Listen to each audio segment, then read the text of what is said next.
Okay. All right. We are recording, and I made a mistake on my last guest. I didn't go to full screen enough. So let me see how I can do that with you. Let's see. No. One participant can share at a time. No, not sharing. So, how's the weather down in Norman today? Looks like it's beautiful. It's very nice. Very nice. We're anticipating an early spring. Yes. Well, I think, I don't know, I'm feeling it at this point. I actually got my golf clubs out one day last week. That's pretty Yeah. good for February. Yeah. Yeah. We had some cold weather in January, but February's been pretty warm, and the overall forecast for the next couple of 3 weeks suggests that it's going to continue warm. So that'll take us into spring, I hope. Right. And at that point, we get a pretty good, yeah, we get a pretty good opportunity now, don't we? So I still kind of want one more snow, though. I just want one like legitimate, give me 3, 4 inches, Yeah. player. Uh, I know the feeling. We don't get a whole lot of snow in Oklahoma, so I'm always wishing for it. Right, right, right. So, all right. With that being said, we can start our interview if you're ready. Okay. All right. In 3, 2, 1. Oh, and before I start, it's Burgess. Is that right? Is it Burgess. That's right. Burgess? Okay. Okay. Burgess. Uh huh. All right. All right. Now we can start. 3, 2, 1. Okay. Um, Welcome. We are joined by Don Burgess from the University of Oklahoma, from the National Severe Storms Laboratory, and we are honored to have him on the program here today. Don, how are you doing on this late February day? Doing fine. We're having warm weather, so everything's good. Yes, a lot of people can enjoy that for sure. Um, I want to go back to how you got started first. What attracted you to meteorology? Why did you decide to become a meteorologist?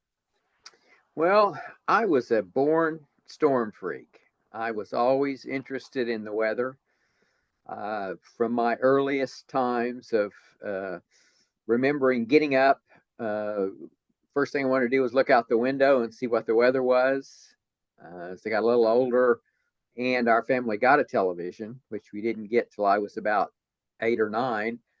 I would come in from playing outside to watch the television weather broadcasts. So I was always interested and was fortunate enough to get to go to the University of Oklahoma and uh, get my degrees there and start with the National Severe Storms Laboratory and have a career that has gone on for over 50 years now.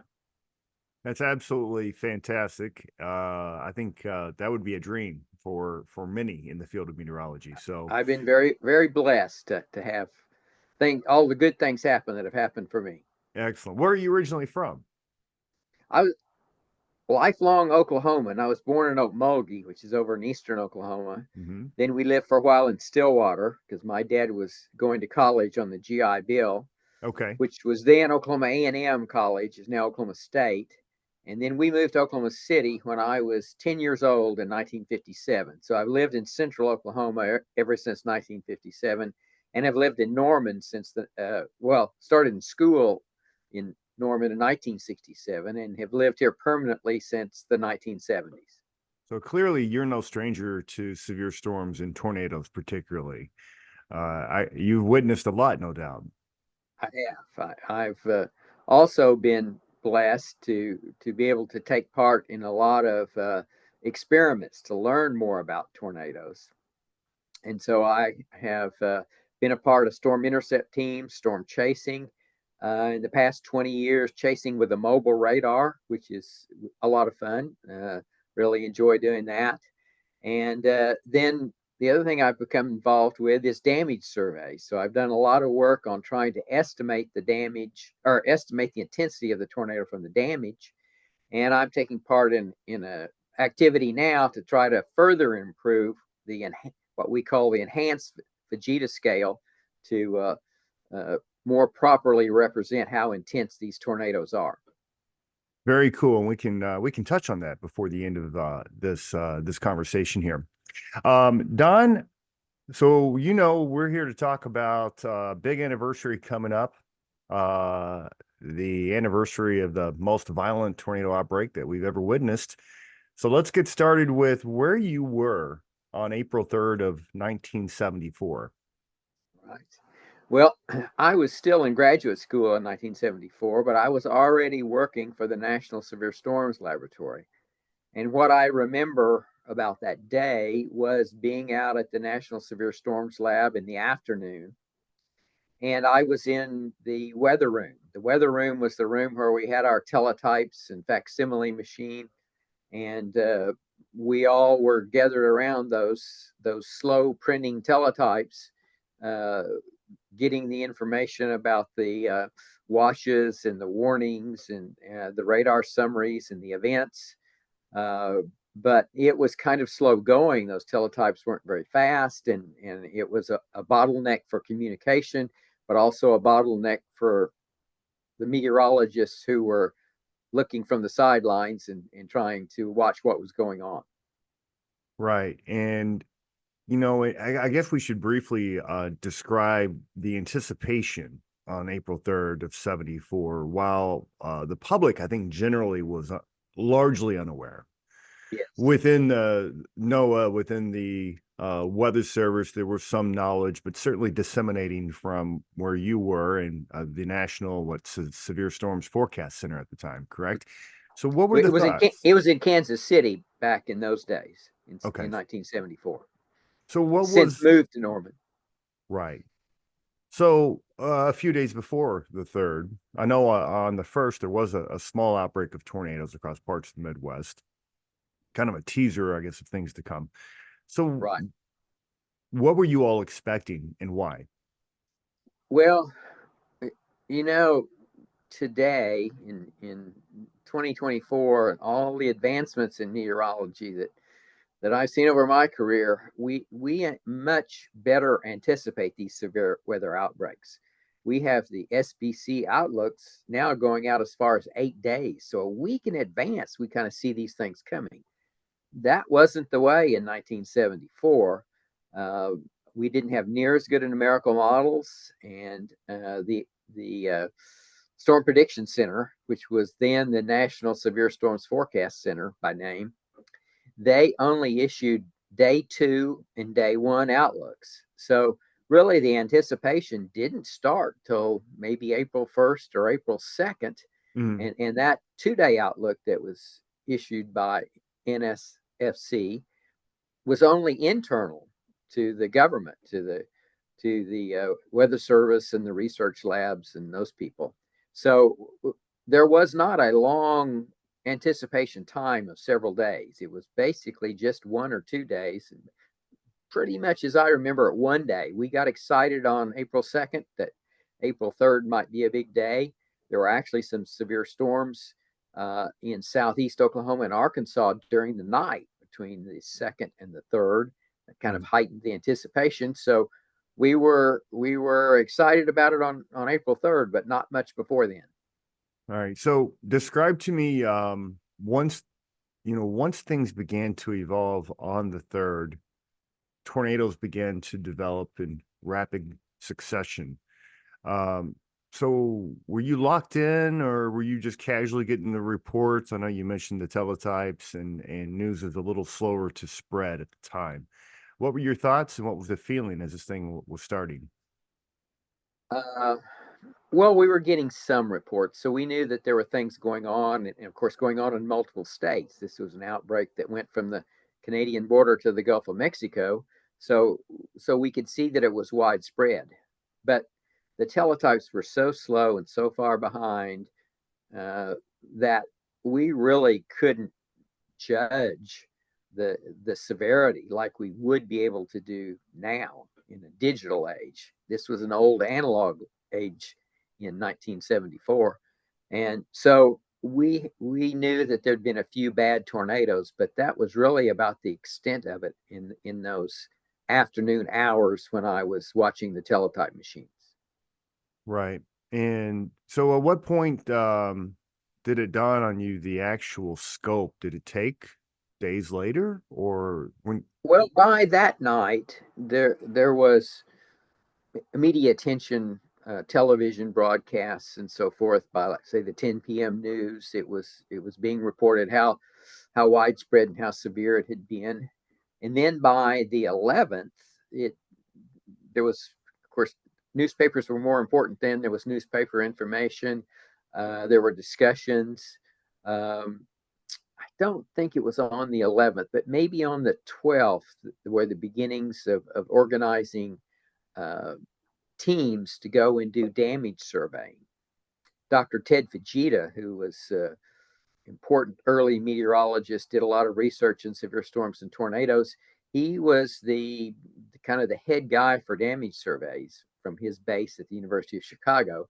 And he started organizing teams to go out and do damage surveys by probably the um, not the fourth, but fifth, sixth, sometime around there. And then those damage survey teams went out by, I don't know, the 7th or 8th of April, and were in the field for some time. Now, NSSL, where I worked, was invited to have one participant go and join Ted Fujita's teams. And it kind of fell to another young meteorologist and myself. One of us would go, and one of us would stay back and work with this newly developed experimental Doppler radar, the first Doppler weather radar that had been built. And so my friend Les Lemon was the one who went and took part in the damage surveys, and I stayed back in Oklahoma to participate in our data collection with this new Doppler radar. So I didn't go on the damage surveys. I heard about them from Les Lemon. Then, of course, there were a lot of papers written and a big report by the government on the event. So I learned about it over time, but I actually stayed back in Oklahoma, and we had a very exciting event come up in May of 1973, where we got our first big data case, the Union City storm, where we just were beginning to learn the power of the Doppler radar.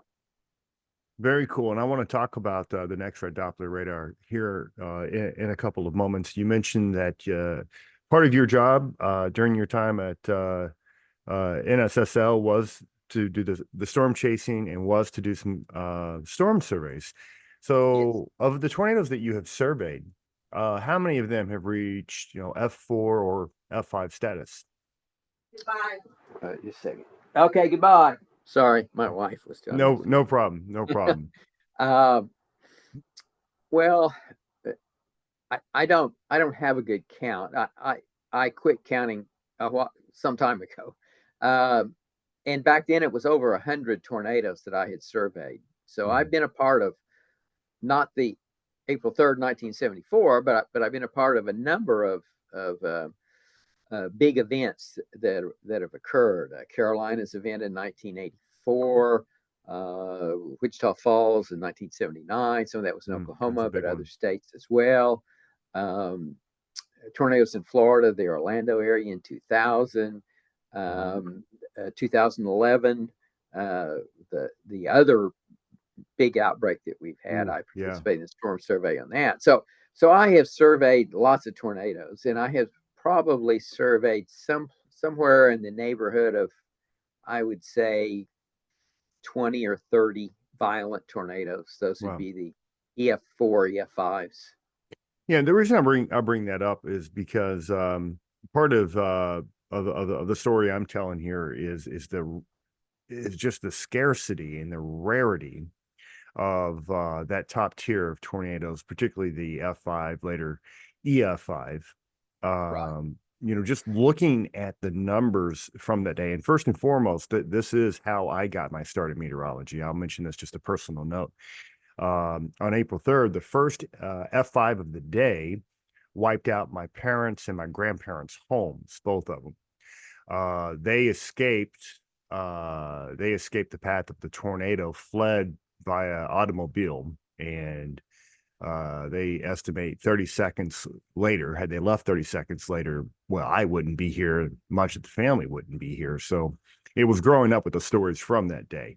But the rarity of the EF5, and statistically, I think it's less than, 1 in 1,000 tornadoes you average across the United States, less than one per year. Sometimes a whole Right. decade can go by. Like currently, I believe we haven't seen an F5 since 2013. Prior Correct. to 1974, we'd never seen more than two F5s in a single day. And then you had April 3rd of 1974 when you had seven. Can you speak to that, the rarity of that type of event, and Sure. maybe you can speak a little bit to some of the conditions that made those storms possible? Uh, they're certainly rare, as you say, and all I said I had perhaps surveyed 20 or 30 violent tornadoes. Probably only a half a dozen of those were F5 or EF5. Several of them in Oklahoma, but a few in other states as well. But they the ingredients to have the most violent tornadoes, those ingredients don't get together very often. You have to have warm, moist air from the Gulf, and you want it not just warm and moist, but very warm and moist. And that doesn't happen all the time. Then you want a very strong storm system, very strong jet stream, very strong flow in the middle part of the atmosphere. That doesn't happen all the time. And those things have to come together. They have to be in the same place. If the jet streams to the northwest and the moisture's to the southeast, it's not going to happen. Um, if you have too much cloud cover and rainy weather and it stabilizes the lower atmosphere, then sometimes you might have a strong jet stream, but you're not warm enough, and the moisture's all been wrung out in rain, and you might have flooding, but you don't get the strong and violent tornadoes. Also, uh, many times an outbreak is a regional outbreak. One or two or three states might be involved. Mhm. But the April 3rd outbreak was so different in that it had this large area of the country, kind of from the Mississippi River east, where it was open with a big low pressure center way to the north, a huge warm sector, very warm, unusually moist, and an extremely strong jet stream coming over, and a widespread area involved. And that is very, very unusual, extremely rare circumstances coming together. I read when I was a kid, I really got into the research of this event and what occurred. I read the NOAA's technical synoptic analysis report, and buried in there is a quote that these scientists that put this technical report together estimated that this was a once in a 500-year storm, which is, wow. Um, do you really think it was a once in a 500-year storm? Because I look back at April 11th and or excuse me, April 2011, Yeah, and April because there was 26th. nothing to ever compare 74 to prior to, and until we got to April of 2011, when we finally had Right. something that was in the ballpark. Somewhat similar, right? Just not quite as bad, but similar. It was Well, more of a regional outbreak. It didn't go from border to border like April 3rd did. But whether it's a 500-year event or not, that's very hard to say. Um, we just don't have good data that goes back more than 100 years. So certainly it's a 100-year event. Maybe it's a 500-year event. I just don't have any way of having strong scientific evidence to be able to say absolutely it is. right. And regardless of whether it's a 100-year event, 50-year event, 500-year event, it doesn't make a difference. The fact of the matter is, if you have a violent tornado that visits you, you don't care. It doesn't matter. Yeah, Your whole world has changed. right. And there still can be violent tornadoes without a big outbreak. There are local events where you have a very significant tornado. The last EF5 tornado in the United States, as you pointed out, was in 2013. It was right here locally in Moore, Oklahoma, right up the road from where I live. And that was the only violent tornado of the day. The only Right. strong tornado of the day was that one tornado. So you can have local events there was a very violent tornado in Lubbock, Texas in 1970. It was the only violent tornado of the day. But those are also very unusual cases, just like the extreme of April 3rd is unusual. The common thing is that you have a regional outbreak and maybe a violent tornado. And then very rarely you get these large scale outbreaks that have many violent tornadoes with it. Right. I want to speak to you, and we can transition into how technology has changed as well during this portion of our talk. Um, something that the 2011, April 2011 outbreak really was an eye opener for me. I'm like, wow, I am seeing conditions that were at least in the ballpark of 74.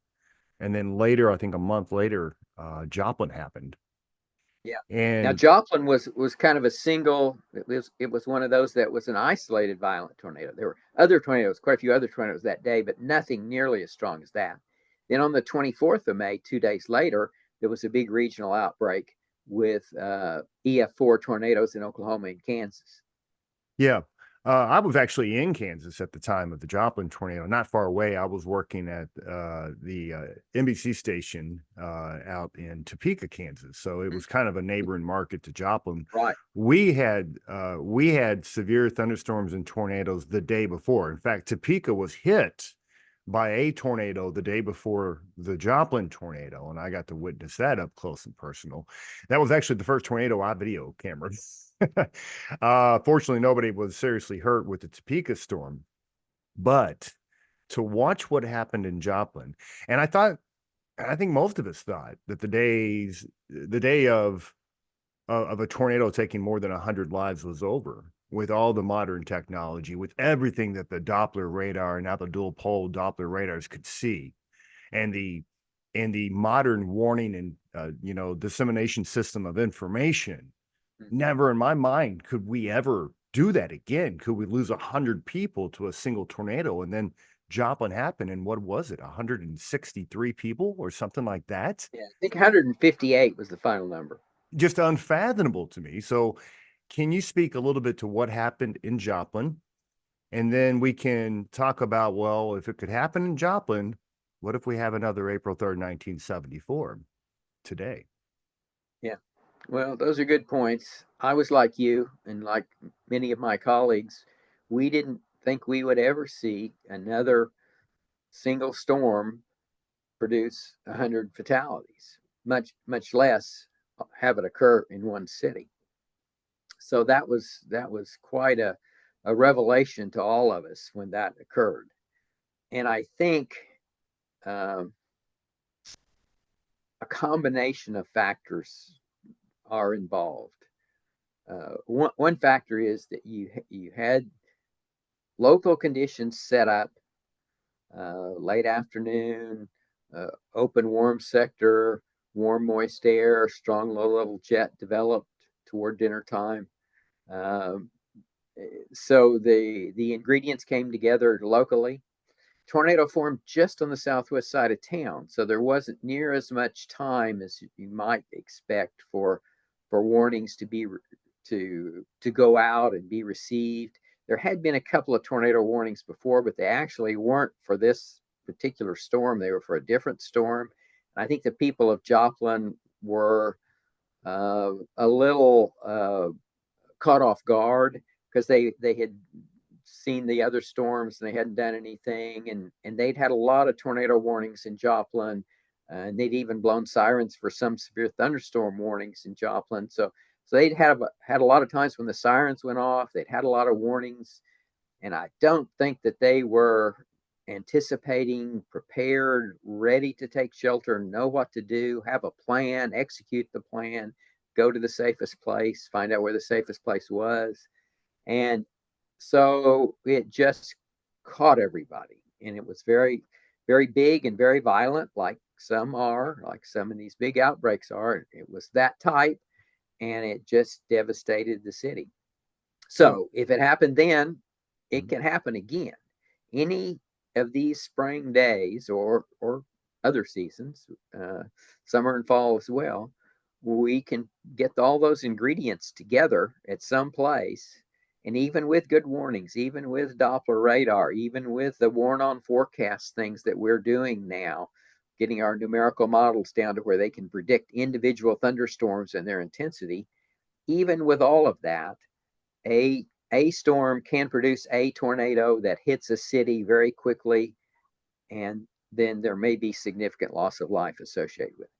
Yeah, it seems to me looking back at that event, there was a couple things that really stuck out. Because technically they had decent warning, good warning. In fact, 25 minutes, I believe, on Well, average. what had happened is they had issued the warnings and they'd blown the sirens, and then they had come through and said that the warning was canceled because the first storm went north of them.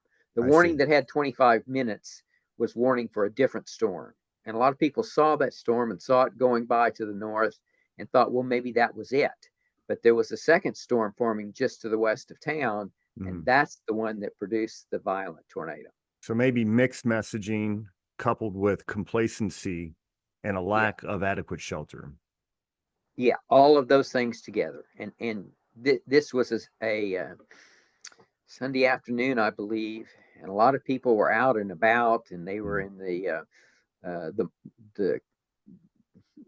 the the big box stores that we call them, those prop up walled stores like the Home Depots and Walmarts and that Right, type. Not right. to say anything bad against them. That's just the way they build those buildings, and lots of people get in those buildings, and if the strongest of the tornado hits those buildings, it's going to destroy them. Right. Okay, so going back to could it happen again today? And let's see here. They're trying to end this here. We got a few minutes left here.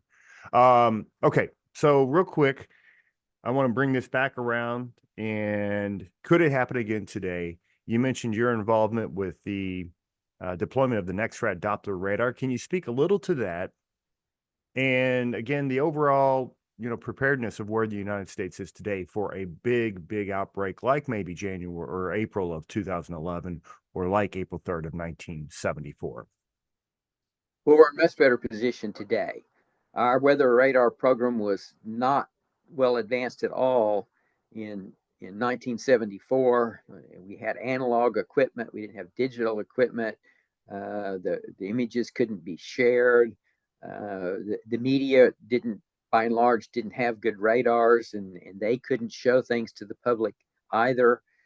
And we didn't have good ways to get warnings to people like we do now. I can get radar data and warnings on my cell phone all the time, and not just here in Norman. I can look if there's another April 3rd, 1974. I can watch it evolve in Ohio and uh, Alabama and Tennessee and Michigan all at the same time. So it's a different world now, and we are much better prepared. We have better equipment. Well, like I said, the Storm Prediction Center now issues these outlooks out to 8 days. There's no reason that we can't get prepared well in advance of one of these huge events if and when they come along. I think it's just a question of time. Another one will come along at some time. But we can be prepared. We have much better preparedness activities. People know what to do. We're now building our structures more strongly, particularly houses. People who live in manufactured homes now know that they probably need to evacuate, and hopefully they have a plan and a place to go. And so there are a lot of positive things that will help. But just like Joplin showed us, it's not going to obfuscate the whole problem. We will still, unfortunately, have a lot of casualties and fatalities and still tremendous damage because we do not build, and it's just not cost effective to build against the most violent tornadoes. We just don't build structures to withstand them. Right. And well, with that being said, any final thoughts on the 50th anniversary of the April 3rd, 74 super outbreak? Well, one thing we haven't mentioned much. We talked about it was an analog age. We had teletypes Mhm. machines. We had fax machines. We didn't have no weather radio that we have now. That's another important component of our warning program because has alarms on it, and you can set that thing. And if you're in a school or if you're at home asleep in the middle of the night, that alarm will go off and let you know what's happening. So we have all kinds of things now we didn't have then. But what started the modernization of the Weather Service was the 1974 outbreak. That report that you referenced about the event done by NOAA and Department of Commerce, the Weather Service, NOAA, Department of Commerce, it said we're not prepared. We need better radar. We need teletype machines that are faster. Of course, they didn't realize that we were soon going to get cathode ray tubes and internet and all the other things, but they started us down the road. The first digital weather system for the National Weather Service came after that report and what they needed to do.